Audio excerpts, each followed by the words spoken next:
Fire Emblem Three Houses is easily the biggest surprise of 2019 for me. I really enjoyed the characters, the story, the gameplay, and most importantly the presentation here, and I was thoroughly blown out of my mind just with how well everything was presented in this tiny little Switch game. I'm going to be giving you guys my non-spoilers review first. If you're here for the story analysis and spoilers, gotta wait till the end. I don't want to, jam up the main audience here and get them hit with a wave of story spoilers, but gosh darn, I just really did enjoy this game so much, and we're gonna get into that right now. We're gonna get into the Fire Emblem Three Houses review immediately. First, I want to talk about the story before we get into everything else. How do I feel about it?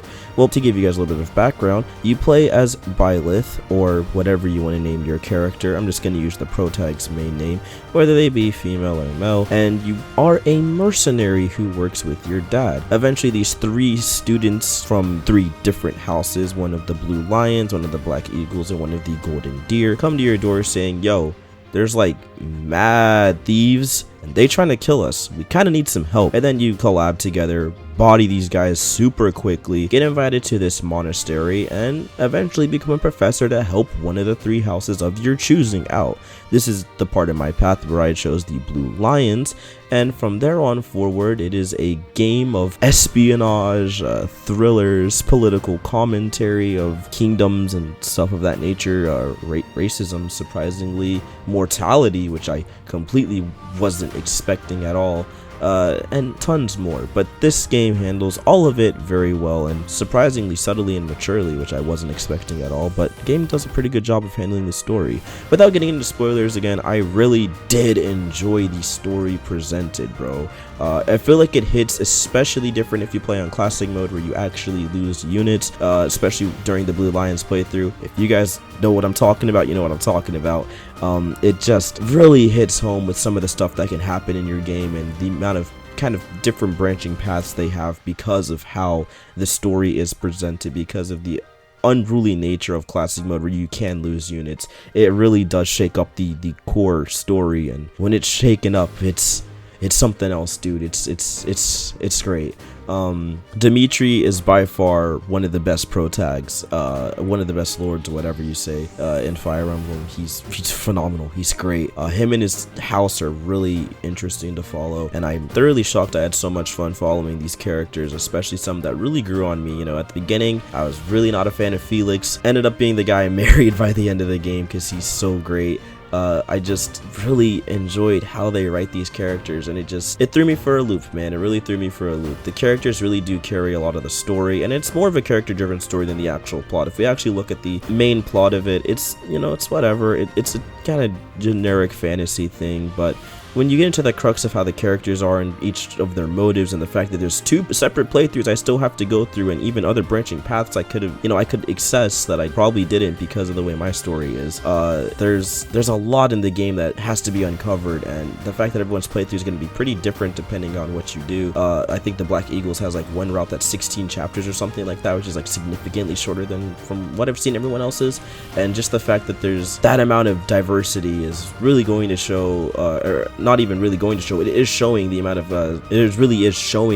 of conversation that can spark because of the variety of playthroughs and which units are alive and all of that jazz. So props to Intelligent Systems and Nintendo, of course, for just really hammering it home with this story. Without getting into spoilers, I can't talk too much on it because anything further from that is just full on spoilers. But dude, the story is super good. All the plot twists hit you just really different, and I really enjoy the characters and stuff presented. Moving on from that, the presentation is on point as well. The music off the bat is gorgeous. I love when songs tell a story, and the Fire Emblem Three Houses soundtrack, especially during the major battles, tells a great story within the song on top of the story presented in game, which is always a bonus for me. This is mainly thanks to the dynamic music that's presented. It isn't just like one map track throughout, which most Fire Emblem games end up doing with like small motifs or whatever to kind of change up here and there.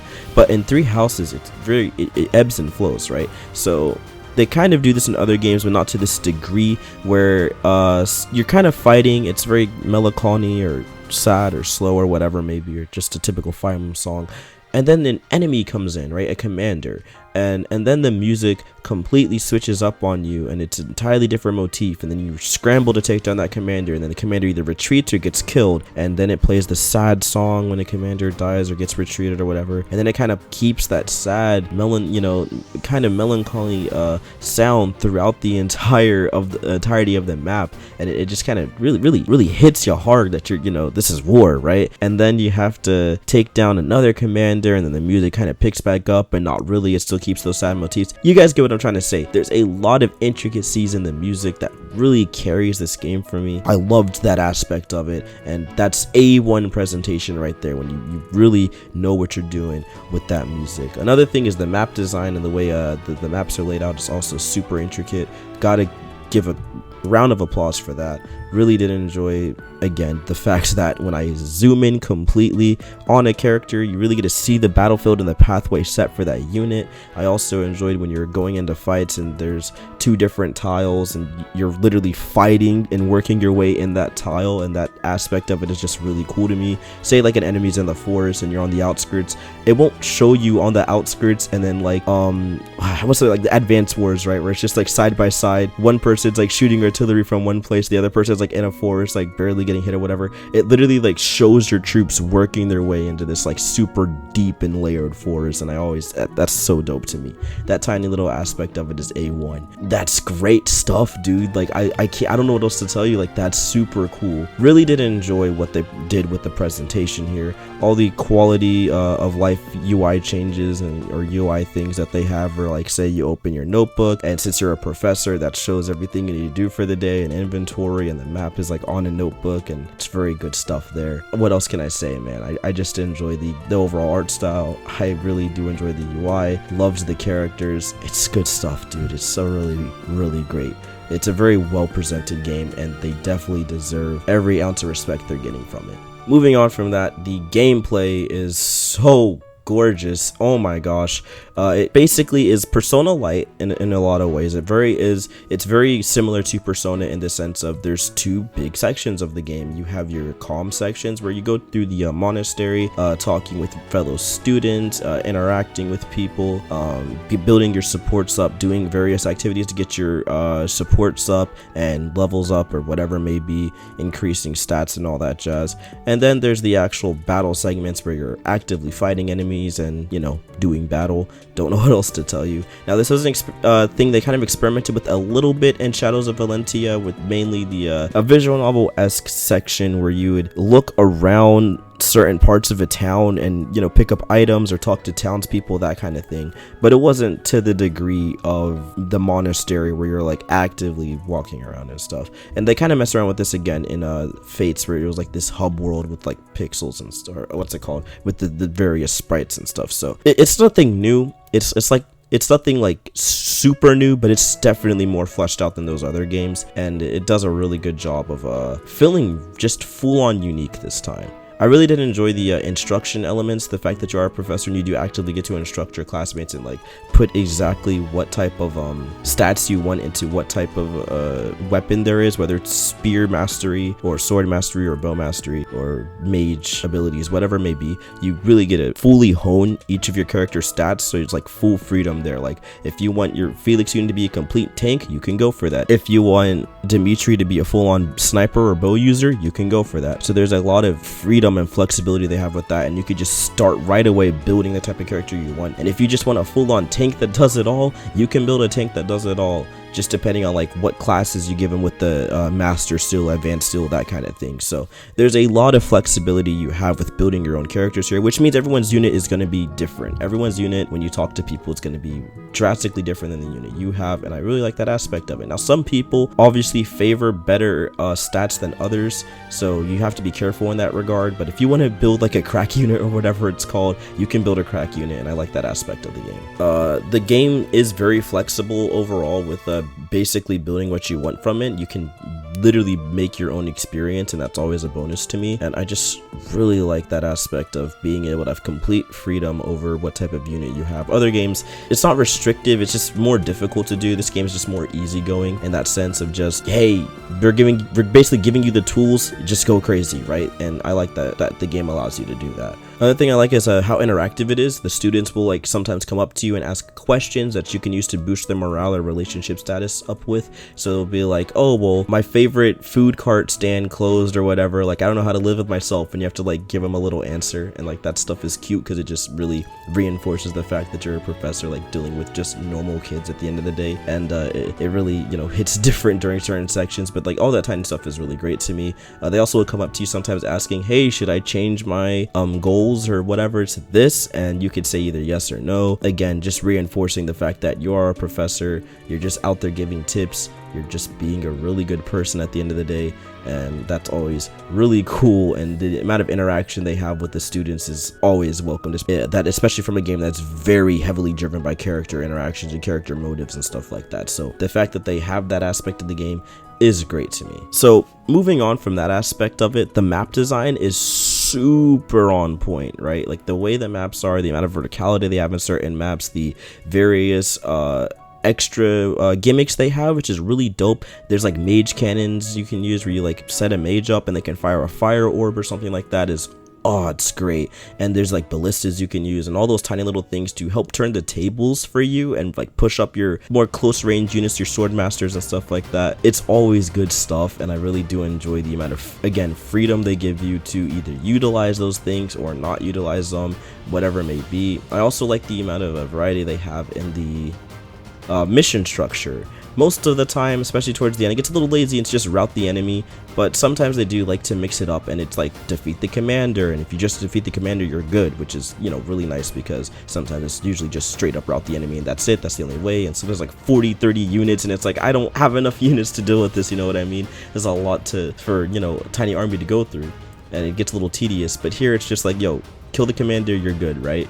Or you know, protect these guys for, you know, 15 turns or whatever, and like all that kind of stuff is really nice. Or, you know, defend the village for this many turns, or just cut off the exits or whatever. So there's a lot of tiny little missions, especially during the side missions, that are objectives that really help out, kind of put in some extra, I guess, gameplay variants in there that aren't just kill the enemy or defeat the commander. Is really, you know, is really good, and it really just solidifies that not all the missions will play the exact same and be like the same old over and over again. There's, again, a little bit of variety in there that helps spice the game up. A little bit of more of it would be nice, but they do what they can, and I think it's fine for this kind of game. Like, you're not really looking for anything too crazy when it comes to objectives with these kind of turn-based tactical JRPGs. You're just looking for anything to shake up the formula, and the fact that they did do just enough to shake up the formula, in my opinion, is fine, because we just went through like 3 games of literally just rout the enemy, rout the enemy, rout the enemy, or rout the enemy but wait for your units to be unlocked after like 70 turns or something stupid like that. That was like Fates levels of dumb, but you guys get what I mean. I like how they just threw in these tiny little aspects of it to make it fully unique, and had a lot of fun with it. So overall, the storyline for Three Houses is on point. The gameplay is super dope. The music is great. The presentation, top tier. It's a good game. I don't know what else to tell you guys. All I have to say is just pick it up, right? Like, no spoilers here. Three Houses is a really good game, alright? The storyline, it's phenomenal. I played the Blue Lions playthrough again. It was just a blast to go through. The way everything is handled from the gameplay and presentation perspective is on point. The characters, the way the world is, the amount of lore that's there, it's all A1 stuff. And if you're not playing it, low-key, you're missing out, dude. You're missing on one of the best JRPGs of this time, and I don't want you guys to miss out on this game. It's really great. It's definitely deserving of every ounce of hype it's getting. I highly recommend it. I give it a solid 10 out of 10. Like, no joke. It's great. I love this game. It's perfect. I love it. I know it has its issues. I don't care. I love it. I love it. It's so good. It's so good, dude. Please play Three Houses. It's really worth the $60, and I think there's an expansion pass. I don't remember. Pick that up too. You definitely want to get as much of the story as you can. So I hope you enjoy my little ramblings, or final thoughts, if you will, on Three Houses. I beat the game last night. I just really had to make something quick. I loved this game, okay? I really did enjoy it. If you like this content and you enjoyed the spoiler-free section, please drop a like, comment us down below on your thoughts of Fire Emblem Three Houses. I really want to know what you guys have to say about the game. Did you enjoy its story? Did you enjoy its characters? If it's a spoiler comment, please tag it as such. Let's not jam everyone up out here. Let's just have a conversation, because I really do enjoy this game. I want to talk as much as I can about it. It's great. Thank you guys again so much for watching the video. If you're tapping out before the spoiler section, thank you all so much for watching, and have a wonderful day. Alright, with that all out the way, let's get to the spoiler section of this review and fully delve into this. I really enjoyed how well presented the story was in Fire Emblem Three Houses. There's a lot of themes that are very interesting, a lot of self-doubt, mortality, survivor's guilt, even depression, a lot of great themes that are being juggled, and it's mainly told through the eyes of Dimitri and Felix, which I felt like were the main characters that really had the most growth on the Blue Lions cast. At least from what I played, again, I could be completely wrong. It could be anyone because of the way supports work and stuff like that, but for the most part, I really felt that they had a lot of character development that was really interesting to watch pan out. During the game, there's a massacre that happened in a town called Dusker, or city, or whatever you want to call it, kingdom of whatever, Dusker, and many knights were lost. Dimitri ended up losing basically his entire family, Ingrid ended up losing her brother, and Felix ended up losing his brother as well, and it just really delves into this very twisty-turvy kind of lifestyle, as these guys just kind of are childhood friends but have to learn to recoup from this disaster despite it happening when they're very young, and kind of seeing those effects of how much of a toll it's really taken out on them as they've grown older, and seeing how badly it really shapes their future as, you know, a war's basically brewing between the monastery and these shadowy figures, aka the Imperial Army that the Elder Guard leads. It's just very interesting to see play out, and really seeing like Dimitri's slow descent into madness because of all the haunted souls that he feels like are completely his fault for not being able to help all those people that have died in Duskar, or his friend that is, you know, Duday, who he thought died during the time skip and all that. Really seeing that take a toll on him, and even in his gameplay where he suddenly becomes 10 times more tankier. He's his critical quotes are more aggressive and, you know, more foreboding and stuff like that. All of those things really come out and is very interesting. Him and Felix have very good back and forth, mainly because Felix is a warrior at heart, but he's still like, hey dude, you don't have to be going through you know, killing people for no reason and all like just with no mercy. Like, that's kind of disgusting, the way you like relish in killing the unfortunates behind your blade, versus him who's just like, he just wants to fight for the sake of fighting. You know, he doesn't really have anything else to fight for. He's just a warrior. He doesn't know why he's a warrior, probably because like it's just in his blood. But you know, it's all these interesting dynamics that this game has presented with the way they tell the story. It's just very good stuff.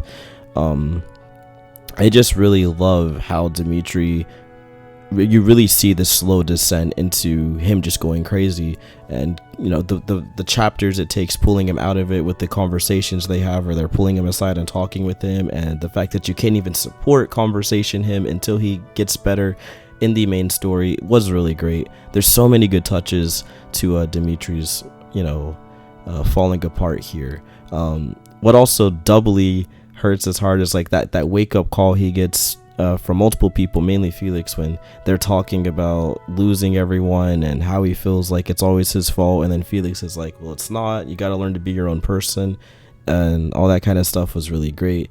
There's just so much good back and forth between the entire cast, and I loved it, man. I really loved the way these guys interact with each other. Again, like mainly Byleth, Dimitri, Felix, those were a very good subplots following kind of mortality and depression, and like losing yourself in the wake of haunted ones, I guess, which is a very interesting plot point to follow, and I feel like the game executed it extremely well. Moving on from that, we have Sylvain, Ingrid, and Mercedes. Mercedes, not too much to say, she's just very chill. I don't know what Ash's or Annette's storyline is, I believe her name was, because they died in my playthrough really early, and I feel kind of bad about that, but I'm sure they're very interesting and fleshed out as well. Might have to, you know, replay the game to figure out what their deal is, but regardless, it was very well done, and I thoroughly enjoyed kind of how each storyline was presented there. So Sylvain's storyline was pretty much him just going around chasing all these girls and trying to get with every single female that he came in contact with, and Ingrid having to keep him on the straight and narrow. Then the time skip, then some things kind of happen in his life. Not the time skip yet. He loses his brother. His brother becomes the first crest monster you encounter because his brother was always mistreated and always bashed because, hey, you're not a crest baby, you know, you don't have possess the powers that our boy Sylvain does, so why should we care about you, essentially? And that really sent his brother down a dark path. He became a thief. They actually have to pull up on him and take him out because he's raiding the holy tomb. That was really interesting. Ended up taking the guy out, and he's just this grotesque, terrible monster, and it really puts Sylvain in perspective of just how annoying and dangerous the crests are because they cause so many issues with just normal everyday living, and he really wants to get rid of that whole system, and we should learn to treat people for who they are. He also seems to be very lost because he feels like there's all this weight put on his shoulders when he just wants to live life and do what he needs to do, and he doesn't trust like anyone because he's afraid that they're just going to kill him for his crest or, you know, use him for his crest or whatever. So he feels like he has the right to use everyone else around him. Very interesting concept, and he, you know, does a very good job of like just pushing everyone away, but, you know, not really feeling he's accepted in the world. And the game handles that pretty well, especially the support conversations between him and Ingrid.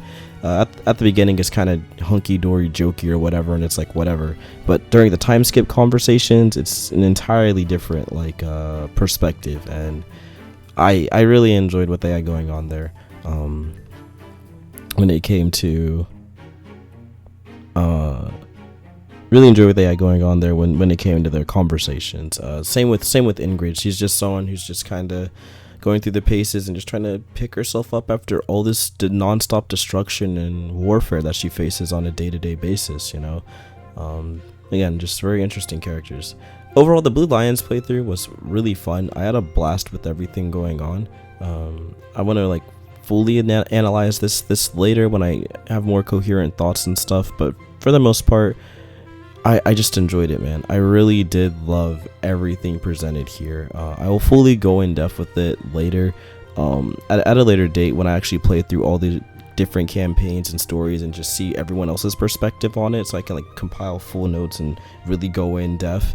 But as of now, I thought the Blue Lions were great. Really did enjoy everything. Again, Dimitri, Felix, and Byleth had such a strong presence, and it was just really good stuff, man. And that's just the time skip stuff. Like, that's not even getting into the whole like Byleth having like the goddess inside of her, which was, you know, it was whatever, or, you know, the fact that she had it inside of her since she was a baby is like some prophecy thing, or basically to become the next archbishop.